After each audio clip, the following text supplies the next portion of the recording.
yes, and we little nerdlings all. It's your buddy Big Johnny G for Two Gun Pixie presents Legendary Gaming. All right, this is so big I can't put it on the table and accurately be able to film this all that great. So let's do this right here. Let's take a look at all the great RPG stuff that I completely forgot survived the fire and was hiding away this past 10 plus years in storage, because there is some real great stuff. I mean, RPG gold is here. Get ready to have a nerdgasm if you missed the first two parts and you don't know what's coming out of this bag. But yeah, right there on the top, things I'm most proud of that survived.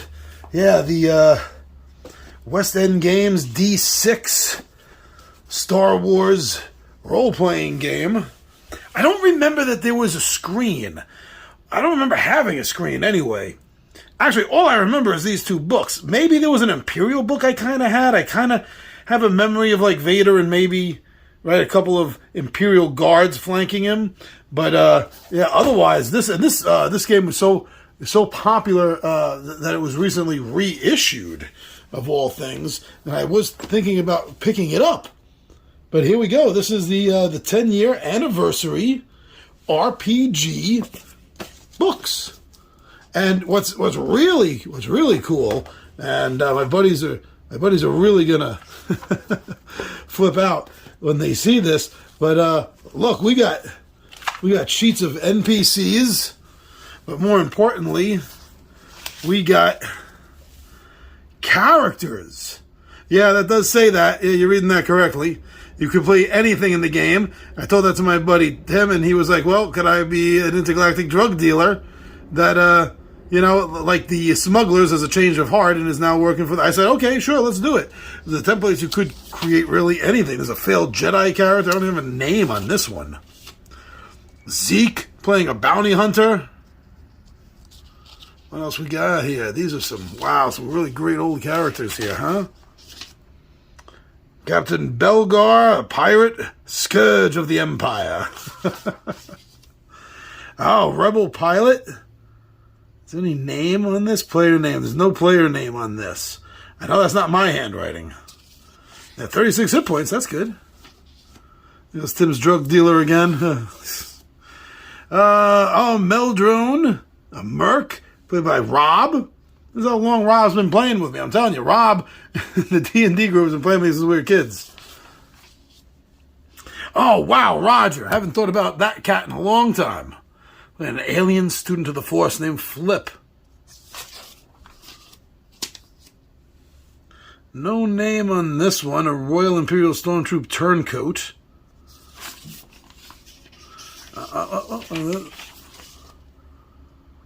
Oh, Pat Reddington. Wow. Pat Reddington played this game with us for a little while. I completely forgot that.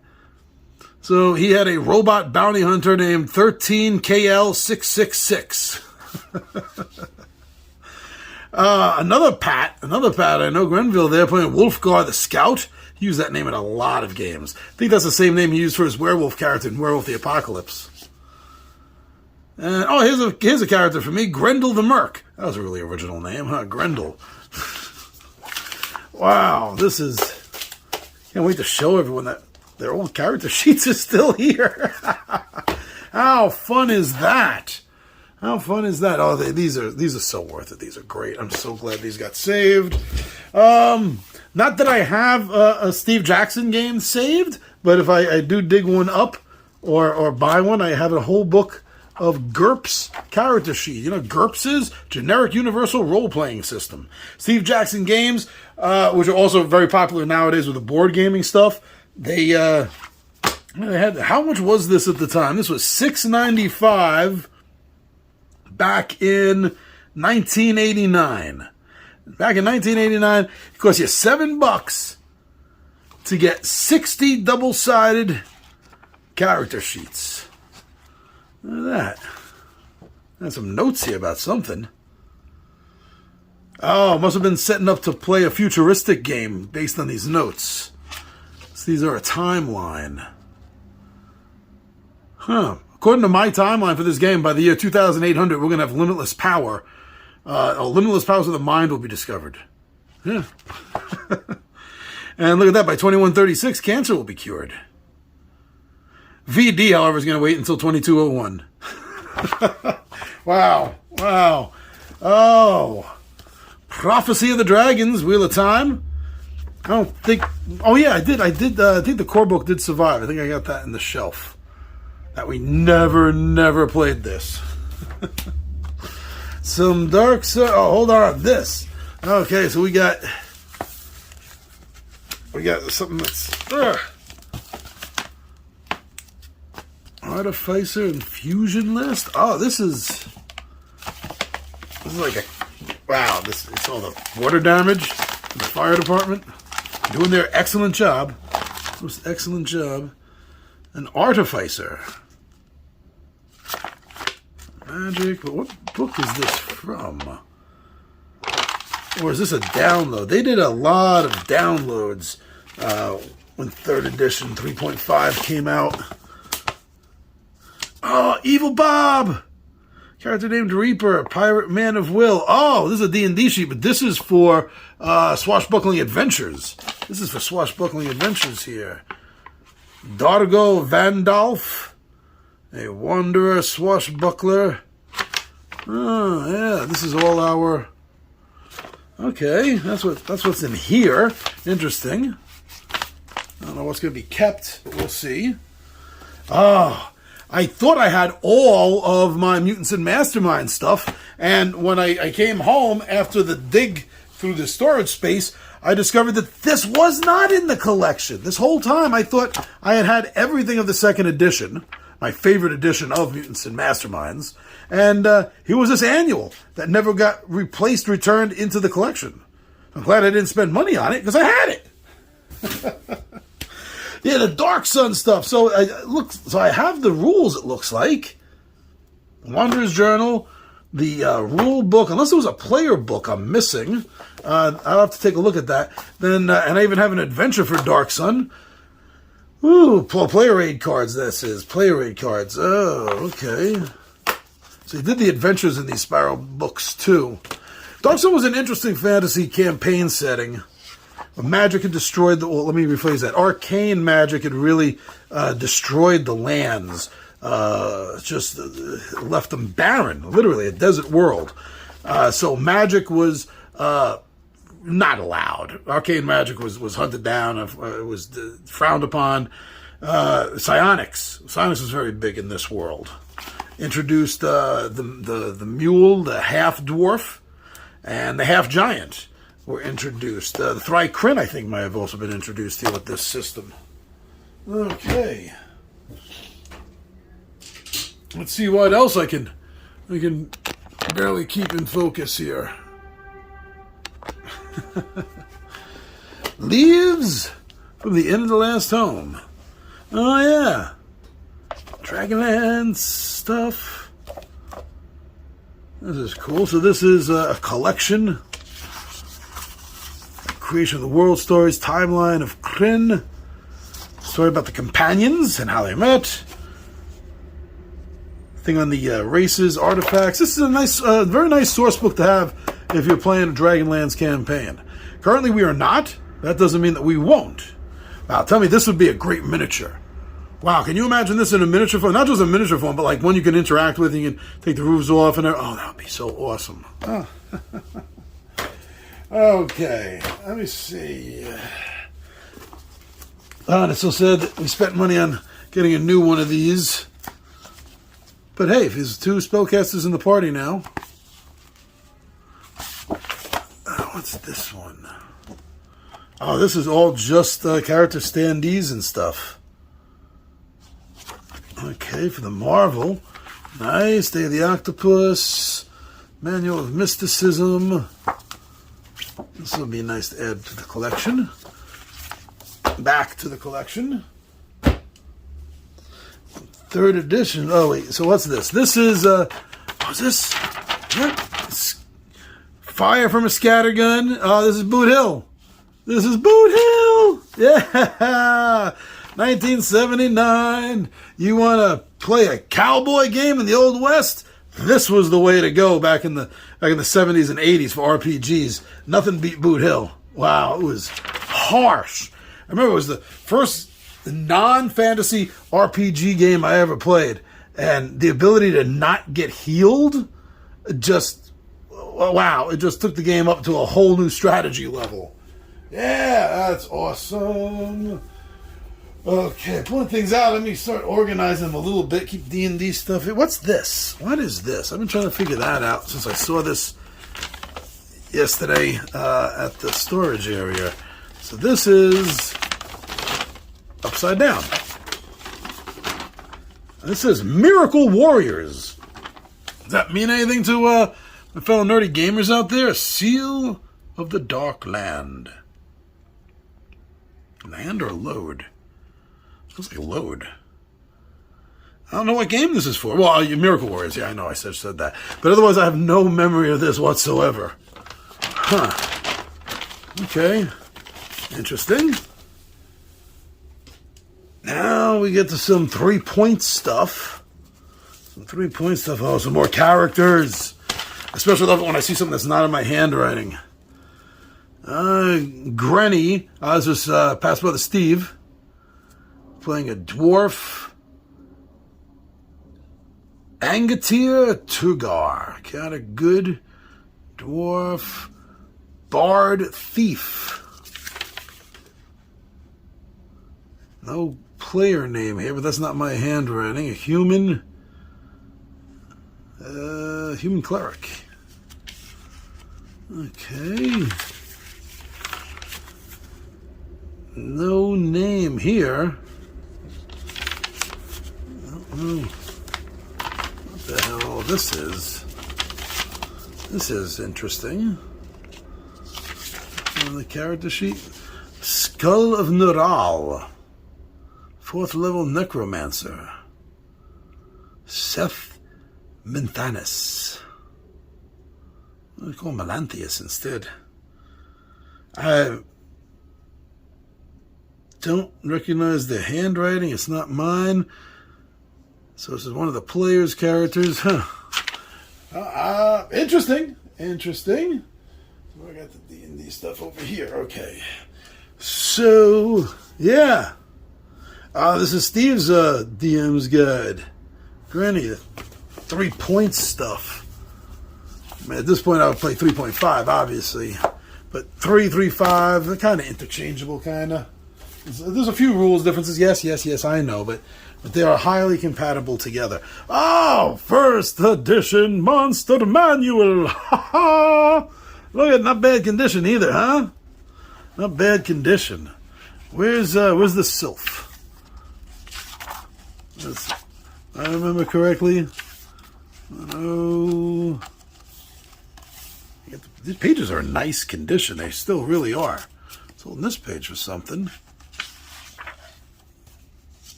No. Where are we here? Oh, yeah, Sliff. If you look real carefully, you can see a little bit of bush. Hey, when you're a little kid, that's a big deal.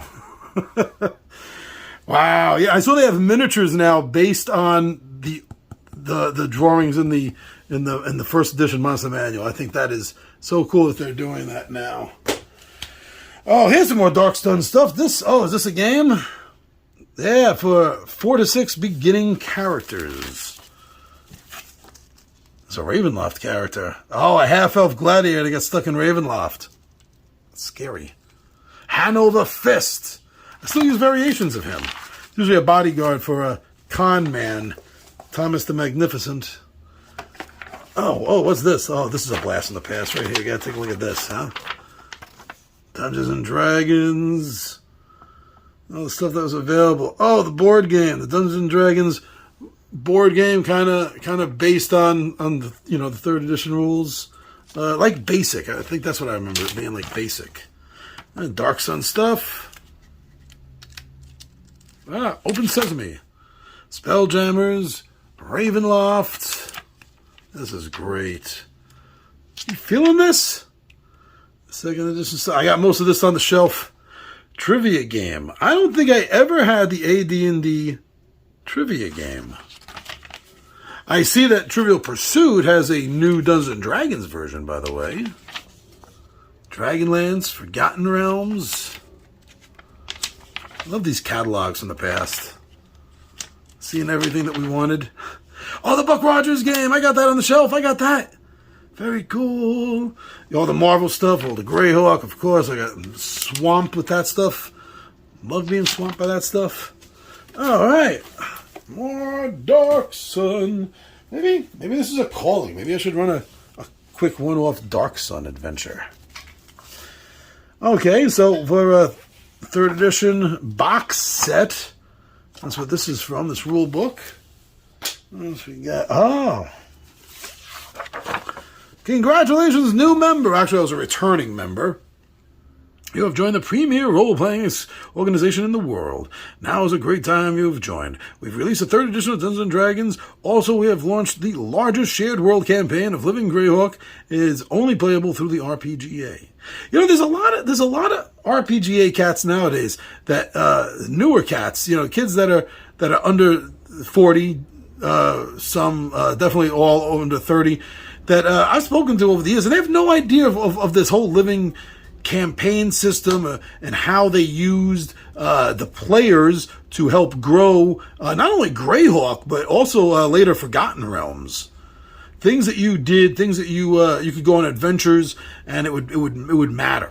It would matter. Yeah, that's very cool. Very cool. I got a couple of those I saw in here. Oh, this is a basic character sheet for my buddy Raymond. Oh, Ray. Ajik Edengwell. He's a gray elf, neutral good, fighter, thief, magic user. Oh, no, this isn't basic. This is first edition. This is first edition. See, it's not even called THACO yet, technically. It's still just called two-hit roll needed. Wasn't until the questionable 1.5, definitely second edition, that they started using THACO regularly. Death Ray, which later became just saving throw versus death. That's a high-level character for such a low-level character. Oh, 6'6". Ha! Ha! Ha! It's going to 666. Oh, that's sweet. That is so cool. Oh, look at this. Look at this, the Keep on the Edge of Reality. I honestly remember mapping this out sitting in class one day. I am going to have to save this, and I think that I am going to have to redo this adventure. I'm going to use this map, and we're going to redo the Keep on the Edge of Reality. This is going to be awesome.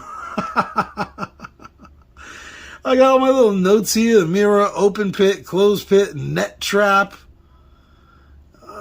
What does TR mean? T is trap plate. Oh, teleportation room. Wow, I got a lot of little trap notes here. Oh, wow, you open this door and that's going to crush you. Kaboom. Trap 13A. Oh, nice. Boulder, roll down, there's grease, there's spikes. This is Gygaxian. I love a good Gygaxian map. Ooh, the Keep on the Edge of Reality. Yeah, we're going to redo this. And I'm putting that aside in a special spot. Oh, wow. Talk about old. One of my buddy Dennis's old sheets. Eamon Sove Jr., Dwarf Thief. That's all he ever played was Dwarf Thieves. He loved Dwarf Thieves. This one is currently 36th level. Hey, let's see. See, the Greyhawk was his place of origin.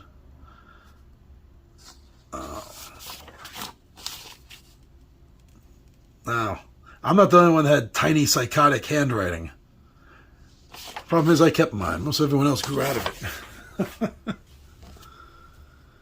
Oh, David Toro. Wow. Level 8 Ranger. Human Ranger.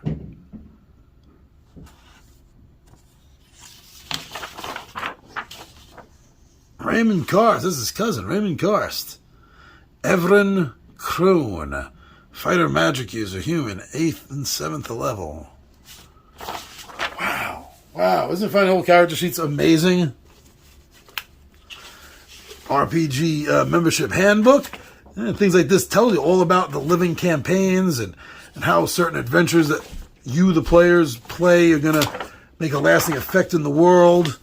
That was a completely awesome idea. I believe they're still doing it. They should be. They should be. Oh, first edition Advanced Dungeons and Dragons character record sheets. Let's see if there's oh yes, I do have a whole book of character record sheets. Look at that. Look at that. Wow. 1989. I was 20 years old. I was 20 years old when I got this. Oh yeah, this is awesome. Very, very cool. These are generic classes. I mean, they were coming out with something that was class specific, which I thought was a really cool idea. I'm glad they had done that. Adventure book again for the quote basic box. The third edition had a version of, right? Very cool. Everything in this bag's a saver, by the way. Dungeoneer Survival Guide. I don't think I have this. Well, I mean, I do now. I did. I still do. Always had it. But as far as being in storage as opposed to, that's right, it wasn't like DM section. That's what they were doing these. A player's half and a DM's half. Because by this time, they already realized that they were losing money. They realized they were losing money because if you have, back then a D&D group was supposed to be about 6 or 8 players to one DM. So they realized that you have 9 people sitting around a table for this game, and only one of them, the DM, is buying stuff. So they really started incorporating more player sections in these books along with the DM stuff. Look at this. The original Forgotten Realms campaign set box. I remember the hype for this. The months of hype for this in a Dragon magazine and White Dwarf magazine and the rest of those gaming magazines back then. Yeah. That was a little bit like a Mentor from Hero Quest. Yeah, you're thinking about that now, aren't you? The Source Book of the Realms. Is there more character sheets in here? No, this is a map or something. Halls of the Beast Tamers. 1 square equals 10 feet. It wasn't always so it's a copy of this right here. It wasn't always completely standard. Third edition really made it standard that everything was a 5-foot square box. It wasn't always the case. The Encyclopedia of the Lands, the Realm, and the original. I got characters in here. This is awesome. Do a whole special just on old characters. Whoa. And the map, see, and then unlike the Greyhawk map, the map for Forgotten Realms wasn't gridded out. But they gave you this. So you could place it over the map, you see? And it would grid it for you. I completely forgot about that until I just saw it now. Wow, and this is in near perfect condition, this map. This map is amazing condition. No tears. No dog ears on the corner. Not even too much for the screen. But yeah, great condition. Very careful with it. Make sure, let it fold itself. That's what you do. You let it fold itself. Oh, wow. More maps. The entire realms. More characters. Oh. Character Jason War Kruger. No player name on this. Human fighter spy. Yeah, one of my characters, Nazir of Greyhawk, a wood elf ranger archer, which were good. There's another for the map.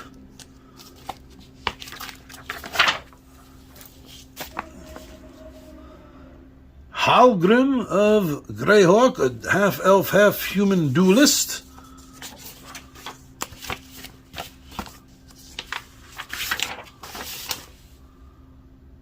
Plague. Chaotic Evil, Half-Orc, Cleric Alchemist. Wow.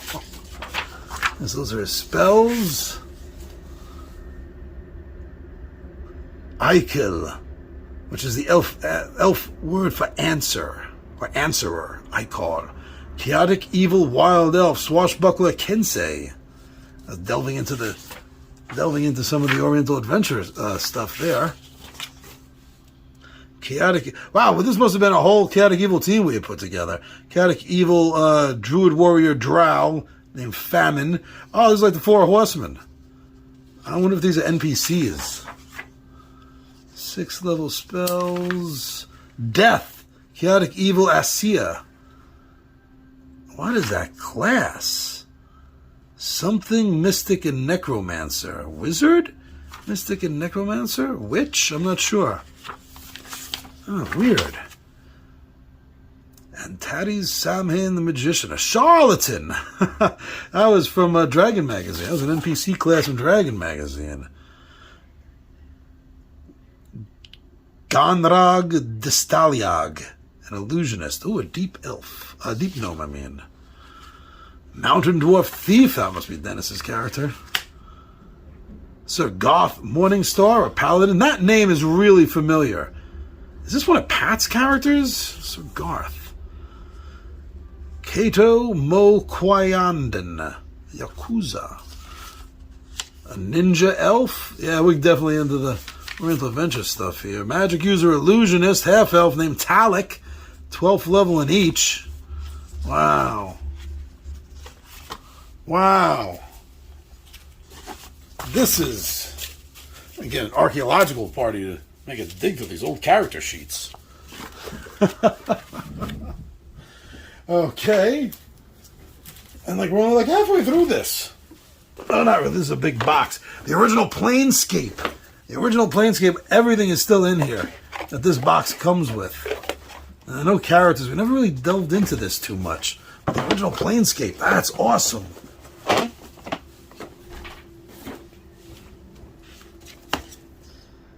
First edition, Dungeons & Dragons, Dragonlance Adventures by Tracy Hickman and Margaret Wise. It's like $15 when it first came out. No character sheets. Oh, nice though. Everything you need to. Oh, there's the constellations. Cool. Unearthed Arcana. There's another one I had rebought, forgetting it was in storage.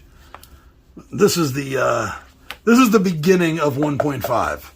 I know there's so many arguments that 1.5 didn't exist, but as someone that was there, trust me, in hindsight, and only in hindsight, there was 1.5, and this was the start of it. It was the end of the banner books. It was the end of the banner books. You don't know what I'm talking about, banner books? Then you don't know enough. The Tome of Magic, 2nd edition. Even the design of 2nd edition I wasn't happy with. Yeah, they had great artwork. Is that Clyde Caldwell? I think that's Clyde Caldwell. There's some beautiful artwork, 2nd edition, undoubtedly. But I didn't like the overall design of the books. And don't get me started on the actual game itself. All right, 2 more on this side. Sonic's Handbook. I'll clean this off a little bit. I got a second copy of that, but look at how awesome condition. I had kept this book in for years before the fire, and even because it was packed away, it was kept really good condition. Near perfect condition. Nice. Aha. So this stuff I'm really happy about too. So I got a bunch of White Wolf 1st and 2nd edition books here. Half Damned, the Dhampir. This was one of my favorite things. Not necessarily the Dhampir, but the fact that they had a lot of secondary books out. Like that Demon Hunter X, which was great. They had a Kindred book, which was really good. They had a Hedge Mage book, which was fantastic. I really love the secondary stuff. But mainly I loved this World of Darkness series because of the werewolf. Oh, couldn't get enough of werewolf. Let's see here. We got, I think this is the first edition source book stuff, and this design is the second edition. Ravnos is one of my favorite clans in the vampire book. The vampires that in this particular universe, this world, were birthed from the Ram, the gypsy people. Very cool. Nosferatu, yeah, just what you're looking at. Nosferatu, they were kind of ugly. Whew. They all had some major problems with looks. That just came with the blood. That just came with the blood. Couldn't help it. Malkavian's absolute nuts. Crazy. And you know what's funny? A player that wanted to DM a run of this, of a vampire, asked me what character I wanted to play, and I told him, I said, I want to play a Malkavian. Now, they're all crazy, and you have to pick something crazy about them mentally. And I said that what I wanted to do is I wanted to play a Malkavian that believed he was just in a game. That he was just a character in a game. And, like, most of the other people around him were NPCs with the exception of the other player characters. And he argued against that, wouldn't let me do that, said it would just get me killed by the prince immediately. Maybe he was right. Depends on how he wanted to DM it, storytell it. But it's funny now that like almost 50% of the, well, many scientists believe there's a 50-50 chance that we live in a simulation. So isn't that funny how things just come all around? Some crazy ass Malkavians. Whew, okay. The Bruja, these are the tough bastards. These are the Bounders, gang members. What was great is I used these templates in the back for NPC creation. I love that I did that. I really do. The Gangrel, this is another one of my favorite vampire clans because they were the closest to wolf beings. They were very feral. They had transformation powers. They were the least city of all the vampires. And they were the one group that got along maybe bestish, sort of, with some of the werewolf tribes. Storyteller screen. Oh, shout out for Wraith, which is the ghost version of the World of Darkness stuff. Oh, the Hunter's Hunter. This is what I'm talking about. This is another one of those books that isn't werewolf, isn't a vampire. It's kind of a one-off thing. Yeah, this got very kind of religious. This was a religious group that was hunting vampires and stuff, if I remember correctly. Or maybe it covered several organizations, and that was just one of them. All right, cool. The Crazy Malkavians again. So this is what, the second edition of the book, I guess. Crazy Jane. Rasputin himself, yes. Rasputin was a crazed Malkavian. Tremere, they were the Dark Wizards, yeah. Oh, looks like I got a character sheet here for a Tremere. Player is Kristen. Not my wife, Kristen. No, this is someone else. I have no idea who this Kristen is. Might have been someone that joined the group for a game or two and then never returned. There's a few of those over the years. The Ravnos. Oh, the Ravnos again. This is the second edition of everyone's favorite vampire gypsies. The Sombra. They were dark. Part of the dark vampire groups. That's why it's all black. It's actually easier to read light print on a dark background. Assamites, also from the evil vampire clans. The Assassins and Holy Warriors for their cause. The earlier Gangrel book. This is the later one. I'll have to figure out which is the first and which is the second. The Giovanni. Yeah, they thought they ran things. Very cool. The Zmiski. I had a lot of Sabbat books. Wow. Someone that preferred the werewolves. I had a lot of Sabbat stuff for the vampire. Setites, another Sabbat team of the evil, these are very serpent-like. Yeah. Toreador, they're the artists. They're the touchy-feely ones. Somebody had a Toreador character? I guess so. Oh, Damon. Yeah, that makes sense. Damon would have a Toreador. That totally makes sense. Some more D&D stuff. Manual of the Planes, first edition. Excellent, excellent. This is a 1.5 error. At this point now, I just have to piss people off. The last two, Star Wars Death Star Technical Companion by West End Games. Not sure if this was technically, a supplement for use with the Star Wars role-playing game. Excellent. And then this never flew. I could never really get anyone interested in this. I think there was Faza. Was it Faza? Did a Star Trek role-playing game based on the original series before Next was even a thing. Couldn't get anyone to play that either. Huh. So there you go. There is the haul. What do you guys think? Some amazing stuff to add to the shelf, and hopefully to someday get to the table. But that's what we're sitting at now, so to speak. Woo, a lot of stuff. All right, so thank you for joining me with this. Let's get this stuff away and maybe get it to the table and play it. I'm your buddy Big John Ed G for Two Gun Pixie Presents Legendary Gaming, and I